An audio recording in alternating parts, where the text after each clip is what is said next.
নমস্কাৰ বন্ধুসকল, কি খবৰ? আপোনালোকে চাই আছে গজং ৰোষ্টাৰ আৰু আপোনালোকক স্বাগতম জনাইছো মোৰ অন্য এটা ভিডিঅ' লগত। Ladies and gentlemen, are you ready?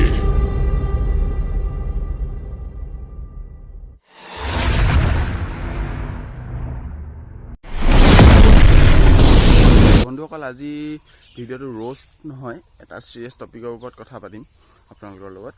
আপোনালোকে আঙুৰলতা বাক চিনি পায় নিশ্চয়, বা এগৰাকী ভাল অভিনেত্ৰী আৰু লগতে বিজেপি দলৰ কৰ্মচাৰীও হয়। বৰ্তমান সময়ত আঙুৰলতা বা এতিয়া এক বিশাল বিতৰ্কৰ মাজত সোমাই পৰিছে। তেওঁলোকে প্ৰতিবাদ কৰিছিলে, কিবাহৰ প্ৰতিবাদ কৰিছিলে ৰাস্তালৈ ওলাই আহি, কিন্তু কিহৰ তেওঁলোকে ৰাহুল গান্ধী মুৰ্দাবাদ কৈছে নে আহোম জাতি মুৰ্দাবাদ কৈছে, তেওঁলোকে ক'ব কি বিচাৰিছে আপোনালোকে এবাৰ ভিডিঅ'টো নিজে চাই লওক।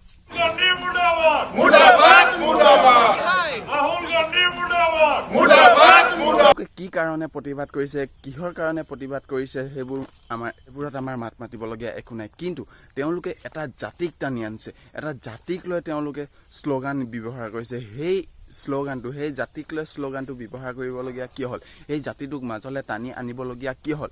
তেওঁলোকে প্ৰতিবাদ কৰিছে, তেওঁলোকে কিবা কৰিছে, তাত আমাৰ মাত মাতিবলগীয়া কোনো কথা নাই, কোনো দৰকাৰে নাই, নহয় জানো বন্ধুসকল?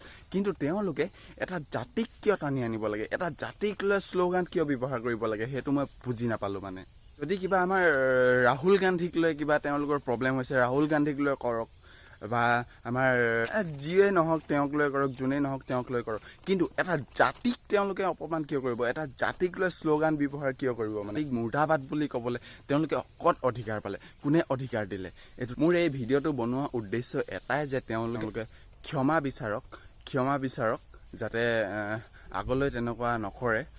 মোৰ এইটোৱে আমাৰ অসমৰ মাননীয় মুখ্যমন্ত্ৰীৰ আগত কৃতজ্ঞভাৱে অনুৰোধ থাকিল, তেওঁলোকক ক্ষমা খোজুৱাওক যাতে এনেকুৱা কাম আৰু নেক্সট কোনোবাই কৰিবলৈ সাহ যেন নাপায়।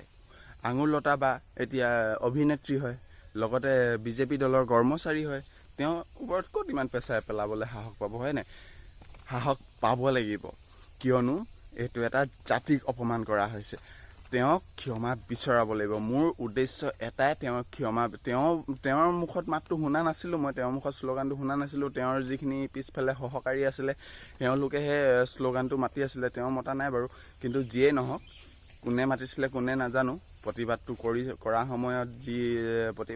সময়ত যিহেতু শুনা গৈছিল, সেইকাৰণে তেওঁলোকে ক্ষমা বিচাৰিব লাগিব।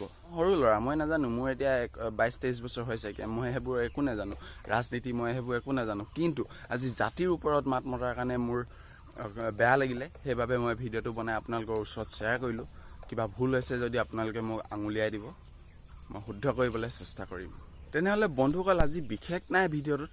মোৰ কথা পাতিবলগীয়া এইকেইটাই কথা আছিল, যাতে এটা জনগোষ্ঠীক আজি অপমান কৰিছে, আহোম জনগোষ্ঠীক বুলিয়ে নহয়, আন জনগোষ্ঠী আছে, তেওঁলোককো কেতিয়াবা অপমান কৰিব। এইটো হ'ব নালাগে। সেইবাবে আপোনালোকে যিমান পাৰে ভিডিঅ'টো শ্বেয়াৰ কৰক। আপোনালোকে জাতিভেদ নাৰাখিব, আপোনালোকে মুঠৰ ওপৰত ভিডিঅ'টো শ্বেয়াৰ কৰক, সকলোৰে ওচৰত পঠিয়াওক। আৰু আঙুৰলতা বা বুলি নহয়, আঙুৰলতা বাৰ সকলো টিমটোৱে ক্ষমা বিচাৰিব লাগে। এয়া মোৰ ফালৰ পৰা ক'লোঁ। আৰু আপোনালোকে কি কয় কমেণ্ট এটা কৰি দিবচোন। ছাবস্ক্ৰাইব নকৰিলেও নালাগে, লাইক নকৰিলেও নালাগে, কিন্তু ভিডিঅ'টো আপোনালোকে শ্বেয়াৰ কৰক। আৰু মই শুদ্ধ নে ভুল আপোনালোকে কমেণ্ট এটা কৰি মোক নিশ্চয় জনাব। তেনেহ'লে আজিলৈ বাই বাই।